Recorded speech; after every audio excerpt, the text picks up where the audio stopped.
그동안에 무리 수만 명이 모여 서로 밟힐 만큼 되었더니 예수께서 먼저 제자들에게 말씀하여 이르시되 바리새인들의 누룩 곧 외식을 주의하라. 감추인 것이 드러나지 않을 것이 없고 숨긴 것이 알려지지 않을 것이 없나니 이러므로 너희가 어두운 데서 말한 모든 것이 광명한 데서 들리고 너희가 골방에서 귀에 대고 말한 것이 지붕 위에서 전파되리라. 내가 내 친구 너희에게 말하노니 몸을 죽이고 그 후에는 능히 더 못하는 자들을 두려워하지 말라. 마땅히 두려워할 자를 내가 너희에게 보이리니 곧 죽인 후에 또한 지옥에 던져 넣는 권세 있는 그를 두려워하라. 내가 참으로 너희에게 이르노니 그를 두려워하라. 참새 5마리가 2앗사리온에 팔리는 것이 아니냐. 그러나 하나님 앞에는 그 하나도 잊어버리시는 바 되지 아니하는도다. 너희에게는 심지어 머리털까지도 다 세신 바 되었나니 두려워하지 말라. 너희는 많은 참새보다 더 귀하니라. 내가 또한 너희에게 말하노니 누구든지 사람 앞에서 나를 시인하면 인자도 하나님의 사자들 앞에서 그를 시인할 것이요 사람 앞에서 나를 부인하는 자는 하나님의 사자들 앞에서 부인을 당하리라. 누구든지 말로 인자를 거역하면 사하심을 받으려니와 성령을 모독하는 자는 사하심을 받지 못하리라. 사람이 너희를 회당이나 위정자나 권세 있는 자 앞에 끌고 가거든 어떻게 무엇으로 대답하며 무엇으로 말할까 염려하지 말라. 마땅히 할 말을 성령이 곧 그때에 너희에게 가르치시리라 하시니라. 우리는 신앙생활하면서 순교자들이나 또 복음을 정말 담대하게 전했던 믿음의 위인들의 기록을 읽으면서 와 대단하다 라고 생각하고 와 멋지다 라고 생각은 하는데 감동은 받는데 나하고는 별 상관이 없는 듯한 그렇게 여길 때가 종종 있습니다. 과연 그러면 이게 맞을까? 옳을까? 한번 생각해 볼 필요가 있어요. 그들도 그리스도인이고 나도 그리스도인인데 그들과 나를 상관없는 것처럼 그들은 대단한 사람이고 나는 그냥 이렇게 생각하는 것이 맞을까?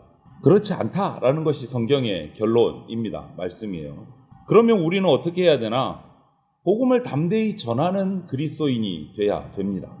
오늘 1절부터 3절을 보면 많은 대적들 또 무분별한 수많은 무리가 밟힐 만큼이라고 표현할 만큼 많은 무리가 모여 있는 가운데 예수님이 제자들에게 말씀하십니다.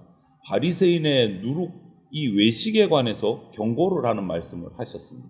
겉으로 종교적인 모습은 정말 그럴듯한데 그들의 속내는 거짓되고 부패한 그런 욕망으로 가득 찼다라는 것을 말씀하시면서 그거 다 드러날 거다라고 말씀을 하십니다. 다 드러날 거다.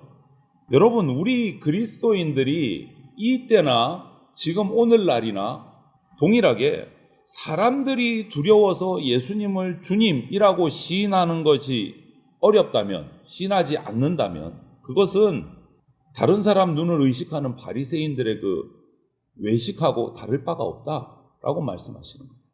우리가 예수님을 교회를 밖으로 나갔을 때 공개적으로 시인하지 않고 복음을 전하지 못한다면 그건 외식이다. 바리새인과 다를 바 없다. 여러분 우리는요 그리스도인이라면 복음을 공개적으로 명백하게 세상에 전해야 됩니다. 교회는 역사 속에서 항상 이단이나 거짓 가르침에 공격을 당하고 위협을 당해왔습니다. 그것이 누룩처럼 처음에는 별거 아닌 것 같지만 나중에는 이것들이 교회 전체를 위험에 빠뜨려요. 지금도 이 현대교회에서도 마찬가지입니다. 율법주의나 세속적인 기복주의 등등등 이런 것들이 별거 아닌 것 같았는데 교회를 뿌리채 흔드는 경우들이 나타납니다. 교회 안에 들어와서. 여러분 이럴 때 어떻게 해야 됩니까? 성경은 담대하게 해결책을 내놔요. 복음을 분명하게 외치고 드러내야 된다. 그래야 교회가 흔들리지 않는다. 복음을 분명하게 드러내야 된다. 믿는 자는요 거부와 핍박이 있어도 담대하고 분명하게 복음을 전하고 예수님을 주님으로 시인해야 된다. 복음은 사람을 구원하는 하나님의 능력이고 뿐만 아니라 거짓된 교훈들을 폭로하는 드러나게 하는 진리의 말씀이에요. 그렇기 때문에 우리는 복음을 분명하게 배우고 드러내야 돼요. 더 이상 골방에 숨어 있지 말아야 됩니다. 뭐 나만 잘 믿으면 되지. 그렇게 해서는 안 된다. 복음을 전하도록 우리에게 주셨어요. 주님께서는 복음을 전하도록. 너만 믿고 천국 가 이게 아니다라는 거예요. 복음을 담대하게 전해서 그 빛을 가지고 어두움에 숨어있는 음지에 숨어있는 거짓 교훈들, 거짓들을 몰아내고 예수님의 십자가 복음이 세상에 빛이 되도록 드러내야 된다. 그것은 어떤 유명한 순교자들만의 일이 아니고 그리스도인 전체의 사명이다라고 말씀하고 계신 거예요. 그래서 우리는 복음을 담대히 전해야 됩니다. 그리고 4절에서 7절을 보면 그 복음을 전할 때 닥쳐오는 고난을 두려워하지 말아야 해요. 고난을 두려워하지 말아야 돼요. 예수님께서는 제자들을 친구라고 이렇게 부르셨습니다. 왜? 주님의 뜻을 따라서 복음을 선포하는 자들이기 때문에 친구라고 부르셨어요. 제자들은 죽음에 이르는 핍박을 당해도 영생을 빼앗지 못하는 자들을 두려워해서는 안 됩니다. 오히려 영생을 빼앗는 심판의 권세를 가지고 계신 하나님만을 두려워해야 돼요. 다른 거 두려워할 대상이 없어요. 두려워하지 말아야 돼요. 우리가 제자라면, 우리가 제자들이라면 일상의 모든 순간순간을 다 알고 계획하시고 섭리하시고 당신의 백성의 머리털까지도 세시고 세밀하게 돌보시는 분이 하나님이시다는 것을 믿기 때문에 우리는 하나님 외에 두려워할 게 없는 사람이 돼요. 진리는 항상 거짓과 충돌합니다. 역사 속에서 복음을 전하는 사람들은 항상 거부받았고 핍박받았습니다. 박해받았습니다. 그러면 똑같은 복음을 받은 우리도 동일합니다. 우리도 동일합니다. 그들은 담대히 전하고 그러면 나는 숨어서 그냥 나만 믿고 끝낸다. 그거는 말이 안 되는 거예요. 똑같은 복음을 받았습니다. 똑같이 그들처럼 고난을 두려워하지 않고 복음을 전해야 됩니다. 경험하신 분들도 계시겠지만 세월이 바뀌면서 오늘날은 더 다양한 방법으로 복음을 핍박합니다. 겉으로는 표시 안 나면서 교회를 핍박하고 복음을 핍박하고 거부합니다. 사회는. 당연한 거예요. 그런데 이것을 두려워하면 우리가 복음을 전할 수가 없습니다. 두려워하지 마십시오. 모든 것을 다스리시고 통치하시는 하나님이 우리 편이세요. 내가 어떤 고난을, 어떤 어려움을 당하는지 내 머리털까지도 세고 계세요. 우리를 도와주십니다. 우리를 자녀 삼으셨고 우리를 친구라고 불러주시고 계세요. 그런 하나님이 우리를 돌보시는데 감히 누가 우리를 건드릴 수 있겠습니까? 그러니까 두려움 없이 하나님만 경외하면서 담대하게 복음을 전해야 되는 겁니다. 하나도 잊어버리지 않으시는 하나님을 바라보면서 담대하게 복음을 전하고 온 세상에 예수님을 주님으로 시인해야 되는 겁니다. 그리고 마지막으로 8절부터 12절을 보면 그렇게 할 때 성령께서 가만히 계시지 않습니다. 우리를 도와주신다라고 말씀하세요. 예수님은 결국 사람 앞에서 예수님을 주님으로 시인하는가 하지 않는가에 따라서 마지막 때에 하나님의 사자들 앞에서 저와 여러분을 자녀로, 제자로 시인할지 안 하실지를 결정하신다고 오늘 말씀하세요. 8절에. 아무것도 모를 때는 예수님에 대해서 부인할 수도 있어요.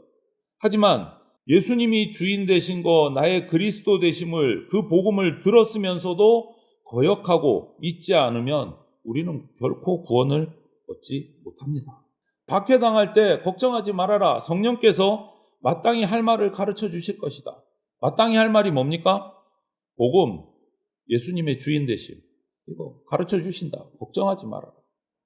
여러분, 김린희 전도사님이나 우리 교단의 순교자들, 최덕지 목사님이나 그 외의 역사 속에서 주기철 목사님, 폴리캅 목사님, 윌리엄 밀버퍼스, 조지 뮬러 이런 기도의 응답들 얘기를 들으면 와, 믿음의 영웅들의 삶은 대단하구나.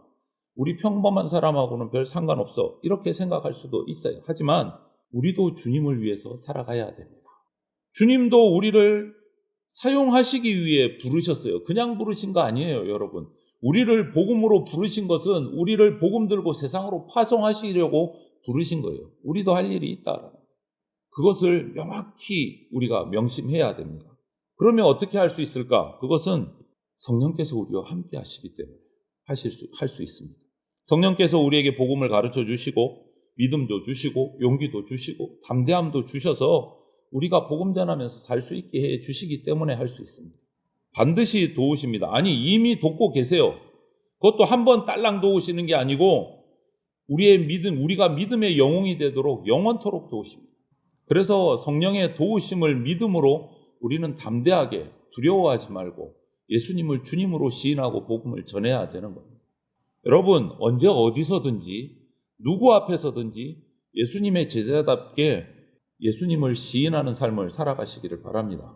숨기지 마시고 위협에도 불구하고 주님의 가르침대로 주님을 인정하면 우리는 주님으로부터 인정을 받습니다. 위협 때문에 만약에 주님을 외면하면 주님도 우리를 외면하십니다. 하나님의 심판을 받는 사람은요, 마지막 때 우리 제자들이 아니라 우리가 전한 성령의 음성, 복음을 듣지 않는 사람들이 심판받습니다. 두려워하지 말고 담대합시다. 복음을 담대히 전하십시오. 하나님의 아무것도 두려워하지 마십시오. 성령의 도우심, 역사하심을 기대하시면서 우리 모두가 복음을 전하는 믿음의 영웅들이 다 되시기를 주님의 이름으로 축원을 드립니다. 아멘.